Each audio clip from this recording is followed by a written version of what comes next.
Okay, Tim and Justin, I've got a story for you.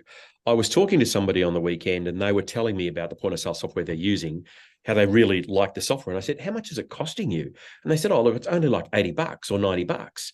I said, geez, that's pretty cheap, isn't it? Oh, yeah, but look, I have to pay for this and I have to pay for that. And oh no, well, sometimes I want to use this extra terminal, so I have to pay for that. They ended Yeah. up paying like 280 or $300 a month for this Yeah. software, which they in their head was saying to me was 70 or $80. And it wasn't. And then I Yeah. said, well, how much is your FPOS charge? And they're like 1.5%. And I'm like, seriously? So I worked it out for them. I actually calculated it here. They're paying for an accounting software link. They're paying to link to their Shopify website. They're paying to get reports that are called like advanced reporting, but I think it's just basic reporting. They're paying to use special loyalty tools. They're also paying for some times of the year for an extra terminal. So that's an extra $240 a month on top of the fee, which is $2,880 a year if they do that for the full year. Their FPOS charge compared to what we would get for them is another $1,900. This business is paying $4,780 more than if they were using our software. Yeah. And the reason they didn't think they would use us originally is because they thought we'd be too expensive. They thought they had to go with an overseas company that was going to be cheaper because, Yeah. they're a small startup shop and have been going for a few years and they're still finding their way financially. And there's this realization that they're blowing close to $5,000 a year on software that actually doesn't do as much as our software does. And I Yeah. know this is something you guys see when you talk to people. What sort of things are you seeing other software companies charge for that we're including in our software?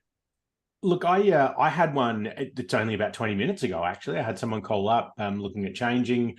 Their current provider has just started charging them a surcharge for absolutely nothing different. They use Commonwealth Bank for their FPOS, and they're all of a sudden now paying an extra fee on every transaction for the luxury of using FPOS that's not even integrated with it. So that's like a tax. Absolutely, This yeah. tax is being imposed on them just for making a choice to use a certain bank.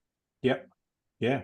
That's just, one of the ways. And I don't know, it seems to have, I sort of feel like this has only just changed in the last sort of 6 months with a lot of these extras popping up. Whereas we've always had this philosophy that, all of those things are included.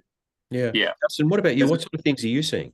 Well, look, there's a heap of functionality stuff, but I'm more seeing it around the support side of things. Email support's always included, but if people want to make the call and ask a support question, they're getting slugged for that as well. Fair income. They're being charged a fee to talk to a help desk person. Yeah, absolutely. Yeah, it all seems like it's via email now.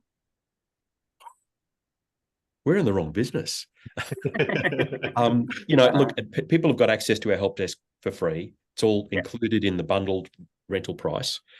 And if you look at that, it's really a few dollars a day and you've got access to all those things. So there's the Xero connection, the Shopify, BigCommerce, WooCommerce, Magento connection, loyalty tools, extra terminals, FPOS, where there's no penalty on FPOS, and help desk is all included. Well, and extra terminals, you're right. Like that's a very big one. Like I've seen some businesses over the last few years that are, they've got a particular system and they might be paying, anywhere from $40 to $60 per extra terminal they have. So if they've got, 4 machines, like that's adding a considerable amount to the price. Whereas, ours fixed price and unlimited terminals. Justin, when you see this and when you see people paying these fees, do you think it's possible that because there's a small charge here and a small charge there and a small charge, they don't notice that this stuff accrues? Yeah, absolutely. Like certainly you see it. So you obviously talk to someone, they might go with the cheaper option to start with because, 60 a month sounds very enticing, but generally you'll see them come back after about 6 months, when they're realizing that they need to pay for this, they need to pay for that. And all of a sudden it's, as you said from the top, it's a couple $100 a month.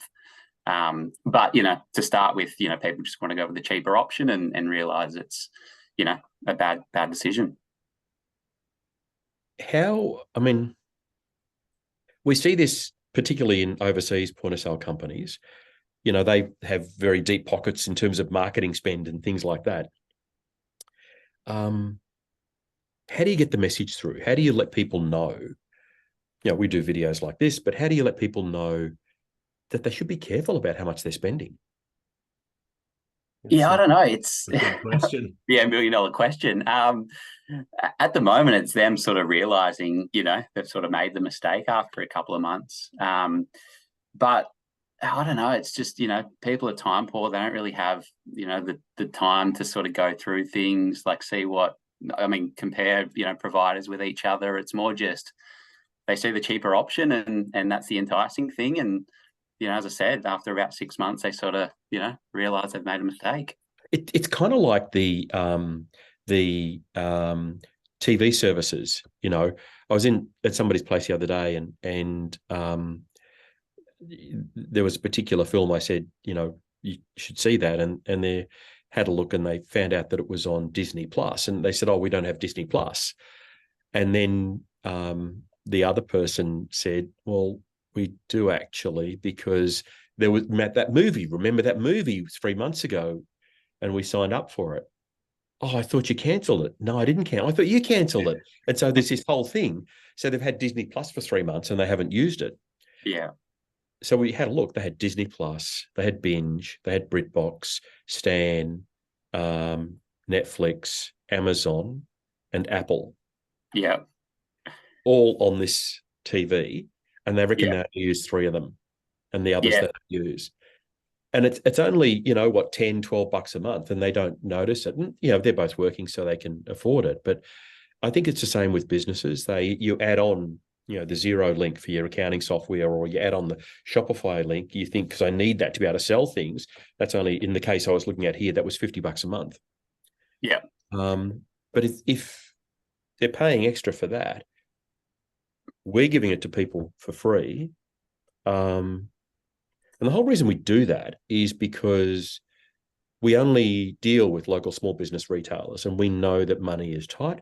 So we try and run a frugal company that provides good services for an affordable price, that makes it cost justifiable. Yeah. And you want people to think about that when they're making their own purchase decisions. Yeah, absolutely. Yep. Tim, the business you were speaking to, 20 minutes, half an hour ago, about the bank fees, how often are you seeing that? Oh, look, you know what? At the moment, it's really common. I would say that's, several times a week we're getting calls like that. And this was the one from 10 minutes ago, just because it's fresh in my mind. Turnover around $1 million a year, using CommBank for FPOS, not wanting to switch from that.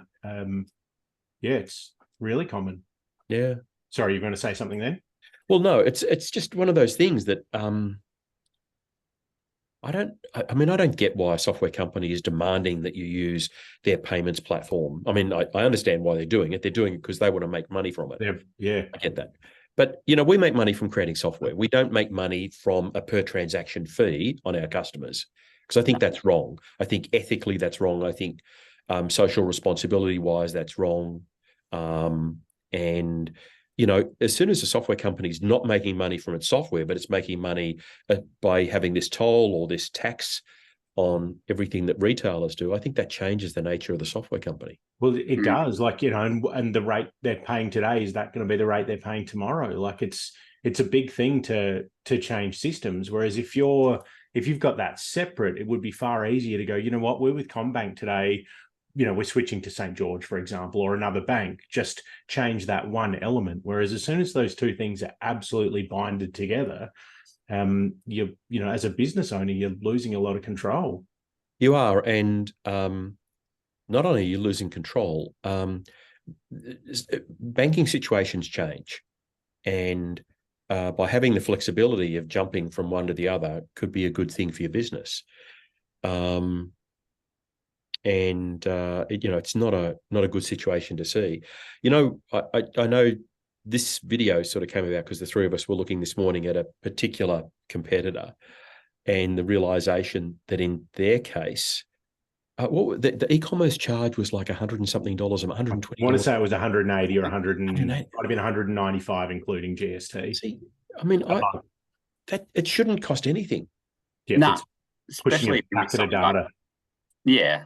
Especially with, when you're with Shopify or something like that, and you're already paying them a clip, and you're paying for this link as well, and you're paying for the software. Absolutely, all adds up. Yeah. So Justin, I got a question for you without notice. Yeah. Why should people consider tower systems? I mean, you get what you see. Like, we spoke about all the different little hidden things that people charge, but, we've got a pretty clear comparison thing online, pretty clear what you get in each package. Mainly we're local. You mentioned a lot of the American businesses, we're seeing more and more of it. So local support, locally developed, locally supported, and real people. Hey, Tim, so you've had a chance to listen to Justin's answer and it gave you time to prepare. So my question for you is, why should I live in Adelaide? Look, that's a totally different question. I believe it's rated as one of the most livable cities in the world. I feel like we've come on. over the last.